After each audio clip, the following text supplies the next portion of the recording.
ഒന്നാം നമ്പർ ക്രമസമാധാന കേരളത്തിൽ ഈ ദൃശ്യങ്ങൾ അങ്ങനെ ഫ്രഷ് ഒന്നും അല്ല. എന്നാലും ഏതെങ്കിലും പാതിരാത്രി ഇരുട്ടുവാക്കല്ല. പട്ടാപ്പകൽ 11 മണിയാണ്. ദേശീയപാതയോരം ആ പണി നടക്കുന്ന കുഴിയിലേക്ക് ഒരു കാർ ഇടിച്ചു മറിച്ച് അകത്തുള്ള ഒരുത്തനെ വലിച്ചുവാരി പുറത്തിട്ട് കൈവറയ്ക്കാതെ വടിവാളിന് ആഞ്ഞാഞ്ഞു വെട്ടിയതിൽ കയ്യും കാലും നുറുക്കിനരിയും പോലെ തലയൊട്ടിക്ക് പലയാവർത്തി വെട്ടിത്തീർത്ത് കൂളായി ഇന്നോവ ഓടിച്ചു പോയ ദൃശ്യങ്ങൾ കണ്ട് അയ്യോ എന്ന് ഞെട്ടിയെന്ന് ആരും പറയല്ലേ, ചുമ്മാതാണ്.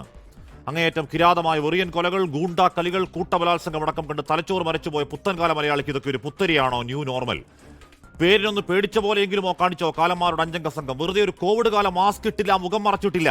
വണ്ടിക്കൊരു വ്യാജ നമ്പർ പ്ലേറ്റും അല്ല. ഞങ്ങൾ, ഞങ്ങളുടെ ലോകം, ഞങ്ങളുടെ കോടതി, ഞങ്ങളുടെ വാർഡുകൾ ഞങ്ങൾ നടപ്പാക്കും, നീയൊക്കെ കാക്കിയിട്ട് കാണിക്കാവുന്നൊക്കെ കാണിക്കുന്ന സ്കോട്ട്ലൻഡ് യാർഡ് പെരുമ പറയുന്ന കേരള പോലീസിന് കൊടുക്കുന്ന പട്ടിവിലയാണ്, വെല്ലുവിളിയാണ് മുഖം മറയ്ക്കാത്ത കിരാതപ്പണി.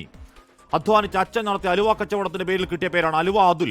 ഒരു ജിമ്മൻ സന്തോഷിനെ വീട്ടിൽ കയറി അമ്മയുടെ മുന്നിൽ വെട്ടിപ്പിരുത്തുന്ന കേസിലെ 1-ാം പ്രതി. ആ സന്തോഷ് വേറൊരു ഗൂണ്ട പങ്കജ് മേനോനെ കുത്തിയ കേസിലെ 1-ാം പ്രതി. ആ പങ്കജ് മേനോൻ വേറെ ആരോ അടിച്ച കേസിലെ 1-ാം പ്രതി. അത് മാല പോലെയാണ്, എന്ത് കുന്തവഗുരു ആവട്ടെ. വെട്ടിച്ചാകാൻ വ്രതമെടുത്തവന്മാരുടെ വല്ലാത്ത വിധി. പക്ഷേ ആര് തടുക്കാൻ? പക്ഷേ ആ പകപ്പെയ്ത്ത്, ഈ കുത്തിക്കൊലകൾ നാലും കൂലിയ കവലകളിൽ കേരളത്തിന് തിരുനെഞ്ചിലാകുമ്പോഴാണ് ആരും ജീവിക്കാൻ കൊതിക്കുന്ന മനോഹര തീരം ഏതോ ഇൻഡെക്സും പൊക്കി പിടിച്ച് ക്രമസമാധാനത്തിൽ 1-ാം നമ്പർ എന്നൊക്കെയുള്ള ഗീർവാണങ്ങൾ, 1-ാം നമ്പർ വാചകവടിയാണ്, പൊള്ളുപറച്ചിൽ, PR പുങ്കവർത്താനം. ഇന്ന് കണ്ട പോലെ സമാനമായൊരു കാലംകൂട്ടം, വാൾത്തല മൂർച്ചകൾ, ഇന്നോവ ഒരു വെട്ടിക്കൊല കേരളം നേരത്തെ കണ്ടതാണ്. പക്ഷേ കൊല്ലപ്പെട്ടവൻ ഗുണ്ടയല്ല. ഗുണ്ടകളെ എതിർത്തവർ ഒരു കമ്മ്യൂണിസ്റ്റുകാരനാണ്. പേര് TP ചന്ദ്രശേഖരൻ. ആവർത്തന വെട്ടിന്റെ വക്താക്കൾക്ക്, ഗൂണ്ടകൾക്ക് ഇഷ്ടം പോലെയാണ് ആനുകൂല്യങ്ങൾ, പരോളുകൾ, റേവ് പാർട്ടികൾ, തടവുകാലം, തോന്നിയവാസം. അങ്ങനെ ഗൂണ്ടകളെ ചേർത്ത് പിടിക്കലാണ് കേരള മാതൃകയെങ്കിൽ ഇനിയും തെരുവുകളിൽ നിറയും പൂക്കുല പോലെ തെറിക്കും തലച്ചോറിന്റെ ഒരുപാട് ചോരക്കാലങ്ങൾ.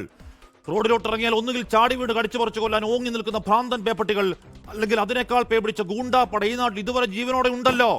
ആയുസ്സിന്റെ ബലം, മഹാഭാഗ്യം, പടച്ചവനെ നിനക്കാണ് സ്തുതി. പ്രിയ പ്രേക്ഷകർക്ക് എൻകൗണ്ടറിലേക്ക് സ്വാഗതം.